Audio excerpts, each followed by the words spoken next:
Chill AP chill అనమాట. 30 ఏళ్ల క్రితం ఆ భేటీ గుర్తొచ్చింది. ఏది 95లో ఆయనతో భేటీ ఉమ్మడి ఆంధ్రప్రదేశ్ చరిత్రనే మార్చేసింది. ఏ విధంగా అయితే ఒక సైబరాబాద్ అనేది ఒకటి నిర్మించబడిందో, ఐటీ అప్పుడు గేమ్ చేంజర్, ఇన్ఫర్మేషన్ టెక్నాలజీ. ఈరోజు 9 లక్షల మంది ఉపాధి పొందుతున్నారు హైదరాబాద్లో. ఏడాదికి 50,000 మంది అదనపు ఉద్యోగాల సృష్టి జరుగుతోందంటే సంపద సృష్టి. ఇప్పుడు గేమ్ చేంజర్ మన కుటుంబరావు గారు చెప్పినట్టు ఏఐ, ఏది ఆర్టిఫిషియల్ ఇంటెలిజెన్స్. లోకేష్ బాబు కరెక్ట్గా 3 నెలల క్రితం నాదెళ్ల సత్యతో భేటీ ఎక్కడ అమెరికాలో.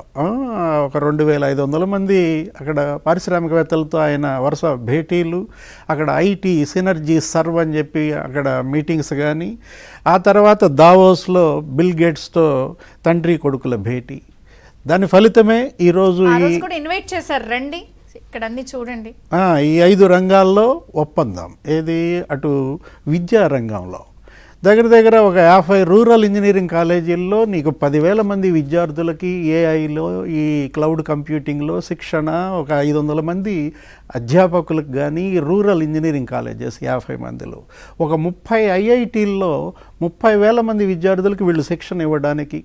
ఇప్పుడు ఈరోజు ఈ 5 ఒప్పందాల్లో ఒకటి గవర్నెన్స్, గుడ్ గవర్నెన్స్. ఇప్పుడు ఈ వాట్సాప్ సర్వీసెస్, సేవలు అందించడము, మెరుగైన సేవలు అందించడం, వాట్సాప్ సర్వీసెస్ ఒకటి బిగిన్ చేసి 700 రకాల సేవలు వీళ్ళు అందిస్తున్నటువంటి దీంట్లో ఈ గవర్నెన్స్లో కూడా బిల్ గేట్స్ ఇవాళ ఈ ఒప్పందం చేసుకోవటం, అటు విద్య, ఇటు వైద్య రంగం, అటు సాగు రంగం, గవర్నెన్స్.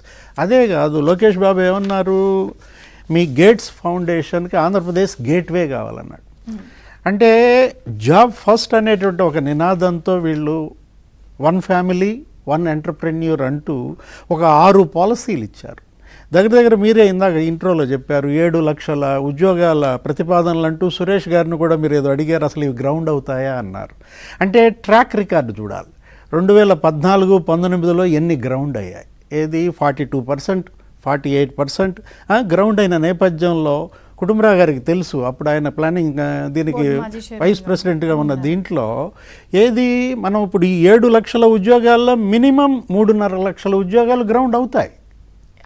ఆ గ్రౌండ్ అయ్యే పర్సంటేజ్ ప్రకారం మనం గతం కనుక చూసినట్లయితే 6 పాలసీలు. ఇవాళ రెన్యూవబుల్ ఎనర్జీ పాలసీ, అదే క్లీన్ ఎనర్జీ. మొన్నే ప్రధాని గ్రీన్ హైడ్రోజన్ కూడా అక్కడ హబ్గా అవుతుంది విశాఖపట్నం. దగ్గర 2 లక్షల కోట్ల విలువైన పనులకు ఆయన శంకుస్థాపనలు, ప్రారంభోత్సవాలు చేసిన దీంట్లో మళ్ళా రేపు ప్రధాని వస్తున్నారంటున్నారు. ఏది రేపు ఏప్రిల్ 15 ఎప్పుడు అమరావతిలో ధృవీకరణ అవ్వలేదు కానీ ఆ డేట్స్ మధ్యలో అంటే 1 లక్ష కోట్ల విలువైన పనులకు ఆయన మళ్ళా శంకుస్థాపనలు. అంటే ఇప్పుడు మొదటి సంవత్సరమే ఇది ఒక శుభ సంకేతం అంటుకే. ఏది ఇంత గొప్పగా ఒక దుష్ట శక్తి దూరమైంది. అంటే ఖచ్చితంగా ఇవి ఏపీకి నెక్స్ట్ లెవెల్ తీసుకెళ్తాయి అంటారు ఇవన్నీ. అంటే ఇవన్నీ ఒప్పందాలే కదా. అంటే వీళ్ళు పెట్టుకున్న లక్ష్యం. క్వశ్చన్ అడుగుతున్నానంటే లోకేష్ గారు, చంద్రబాబు గారు వాట్ నెక్స్ట్, టుమారో ఏంటి అనే ఒక మమ్మల్ని అడుగుతున్నారు అని అన్నారు పారిశ్రామికవేత్తలు గతంలో. సో అవన్నీ భయాలు క్లియర్ అయినట్టేనా? అంటే వీళ్ళు ఒక లక్ష్యం పెట్టుకున్నారు. ఏది 20 లక్షల ఉద్యోగాల కల్పన అనేది ఒక పెద్ద బృహత్తర బాధ్యత, అదొక భగీరథ యజ్ఞం చేయాలి. దానిలో మరి ఇప్పుడు ఈ 7 లక్షల ఉద్యోగాల ప్రతిపాదనలు తెచ్చారంటే అందులో ఒక 4 లక్షల ఉద్యోగాలు వచ్చినా వీళ్ళ యొక్క టార్గెట్ రీచ్ అయినట్టే.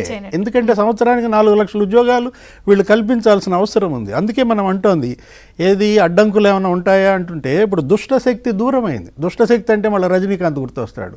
అప్పుడు ఇప్పుడు 95లో దుష్టశక్తి అనేవాడు. ఇది దుష్టశక్తి కాదు, ఇది ఒక క్షుద్ర శక్తి అనమాట. క్షుద్ర రాజకీయాలు చేశారు. ఏది గత ప్రభుత్వం మనం చూసాం. బిల్ గేట్స్తో చంద్రబాబు భేటీ చూడండి, ఆ రోజు జిందాల్తో జగన్ భేటీని చూడండి. జిందాల్తో జగన్ భేటీ దేనికోసం, ఒక సినిమా యాక్టర్ని కిడ్నాప్ చేసి తీసుకురావటానిక. సొంత చెల్లి షర్మిలే తిట్టిందనమాట. ఏంటి, సెటిల్మెంట్ల సీఎంగా మారావు. ఇవాళ స్టేట్స్మన్ సీఎంకి సెటిల్మెంట్ల సీఎంకి ఉన్న తేడా. ఆయన ఎవరో పారిశ్రామికవేత్త, ఎవరు ఆయన, కేవీ రావు.